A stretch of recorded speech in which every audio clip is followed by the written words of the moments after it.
I have the test results. And she read them and she looked at me and she said, well, if he's not your father, I'm not your mother and I'll take a test to prove it. That was all she said to me. So the story goes that the mother that raised me, Jean, was in the delivery room ready to deliver, and they had to pull her out of the hallway because there was another woman that was having problems, and they took her into the delivery room. And so I knew there was another woman, and I Yeah. knew there was another baby.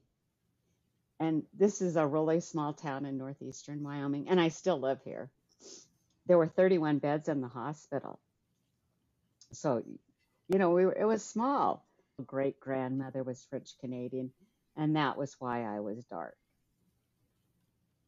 And he just gave me a funny look, and he's like, you don't know what nationality you are? And I'm like, no, do you? And he's like, yeah, I do. And I'm like, I was kind of hurt. And I'm like, what? And he goes, you're Mexican. Well, I knew nothing about Mexican heritage or traditions, and I was a Mexican.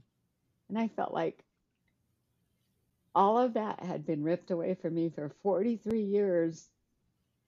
I was living as a white person, and I couldn't even say my last name.